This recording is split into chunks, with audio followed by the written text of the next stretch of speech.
Gold, trusted gold buyers. మీరు తాకట్టు పెట్టిన బంగారాన్ని విడిపించి ఈ రోజు ఉన్న మార్కెట్ ధరకు కొనబడను.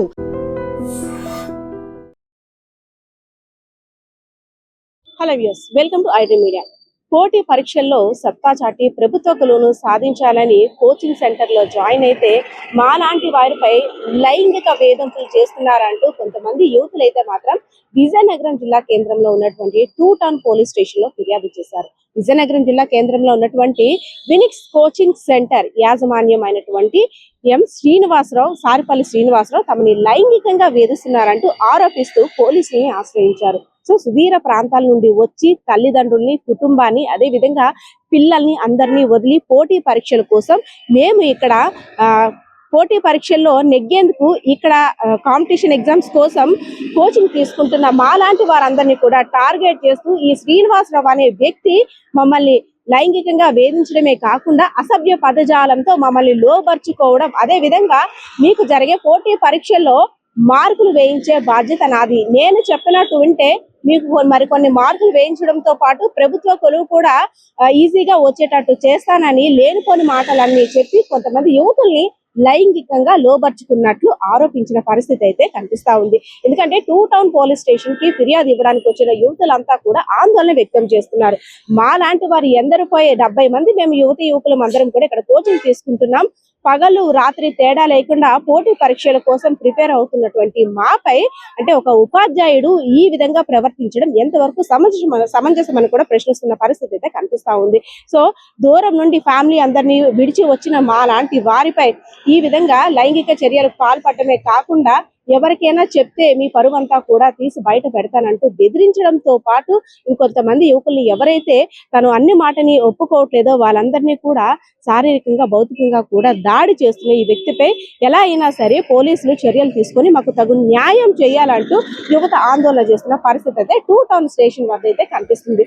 సో పోటీ పరీక్షల కోసం మాలాంటి వారు కోచింగ్ సెంటర్లకి చేరుకుంటే మాలాంటి వారిని టార్గెట్ చేస్తూ వారి పబ్బం గడుపుకుంటున్న వారిపై ఎలా అయినా చర్యలు తీసుకోవాలంటూ డిమాండ్ చేస్తున్న పరిస్థితి కూడా కనిపిస్తా ఉంది. సో దీనికి సంబంధించిన డీటెయిల్స్ అయితే మాత్రం 2 టౌన్ శ్రీనివాసరావు గారు కూడా మరిన్ని వివరాలు అయితే మాత్రం వెల్లడించే అవకాశం కూడా ఉంది. ఎందుకంటే యువకులు ఇచ్చిన ఫిర్యాదు మేరకు దర్యాప్తు జరిపి దీనికి సంబంధించిన డీటెయిల్స్ అన్ని కూడా తెలుసుకొని మిగిలిన సమాచారాన్ని కూడా తెలియజేసే అవకాశం ఉన్నట్టయితే కనిపిస్తుంది. అయితే ప్రస్తుతం ఆ యువతులంతా కూడా విజయనగరం జిల్లా కేంద్రంలో ఉన్నటువంటి దిశ మహిళా పోలీస్ స్టేషన్ కి వచ్చి తమ యొక్క ఫిర్యాదును కూడా అక్కడ అందజేస్తున్న పరిస్థితి అయితే కనిపిస్తా ఉంది. సో ఇందులో చాలా మంది అంటే పరువు పోతుందనో లేదంటే మా కుటుంబ సభ్యులు ఇలాంటి విషయాలు తెలిస్తే మళ్ళీ ఇంకా మమ్మల్ని బయటికి పంపించే అవకాశం ఉండదు, మా కుటుంబ పరిస్థితులు చూస్తే చాలా దీన స్థితిలో ఉన్నాయి, అలాంటి వారికి ఇలాంటి విషయాలు తెలిస్తే మా కుటుంబ పరిస్థితి ఏంటని కూడా ప్రశ్నిస్తున్న పరిస్థితి అయితే కనిపిస్తుంది. ఎలా అయినా సరే మాకు న్యాయం చేయాలంటూ కూడా వారు డిమాండ్ చేస్తున్న పరిస్థితి కూడా కనిపిస్తుంది.